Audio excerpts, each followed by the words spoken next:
Are we fighting racism with more racism? Today, we dive into a controversial topic that challenges the very core of modern social justice movements. Is the cure worse than the disease? Let's find out. In recent years, the terms systemic racism and white supremacy have become buzzwords in mainstream media, especially since the Great Awakening of 2014.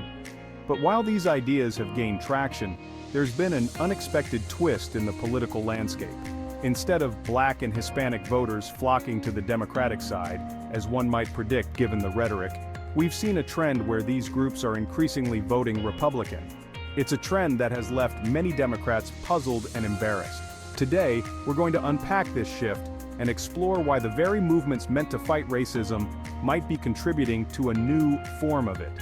We'll also dive into a conversation with Coleman Hughes, author of the 2024 book, where he argues for a return to the classic civil rights approach of the 1950s and 60s, a stance that seems increasingly at odds with today's progressive agenda.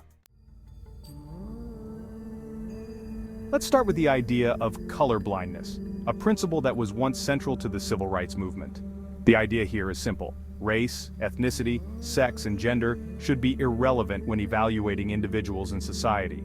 What matters most is a person's ability to contribute to society, their job performance, and their productivity. This notion isn't just about fairness, it's about ensuring that the most qualified individuals are in positions where they can excel and benefit everyone. Coleman Hughes makes a compelling case that we've strayed from this ideal. Instead of focusing on merit and qualifications, society is increasingly preoccupied with race and identity politics. The result? We risk undermining the very principles that led to the emancipation of slaves and the progress of the civil rights movement. Hughes argues that the current approach to anti-racism often leads to a focus on group identity over individual merit. This, he says, is not only counterproductive but dangerous. When we prioritize race over ability, we interfere with the selection of excellence, which ultimately harms society as a whole.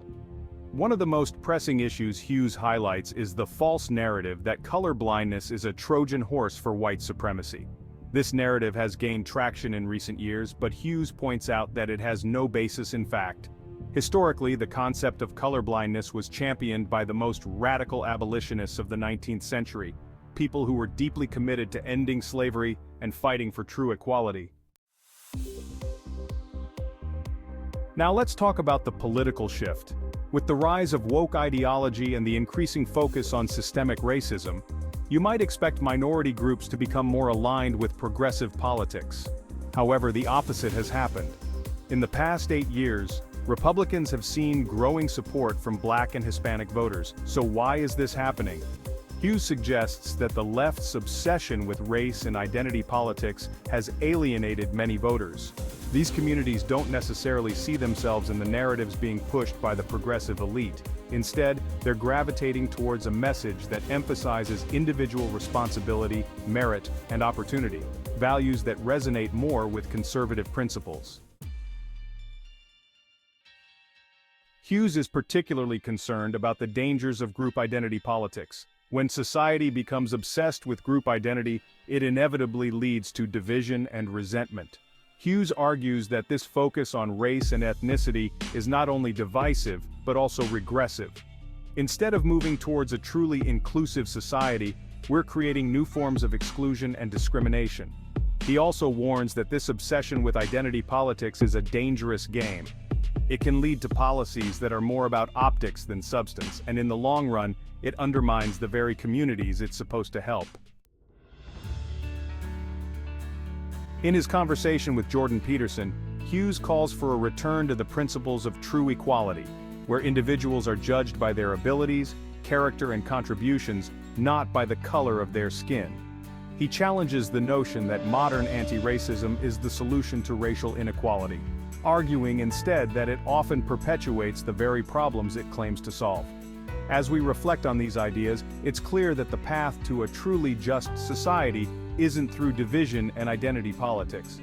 Instead, it's through a commitment to colorblindness and the recognition that every individual, regardless of their background, should be given the opportunity to succeed based on merit. If you found this discussion thought-provoking, don't forget to like, share, and subscribe for more deep dives into today's most pressing issues. And let us know in the comments, do you agree with Coleman's views on colorblindness? Or do you think there's a better way to achieve true equality? Let's continue the conversation.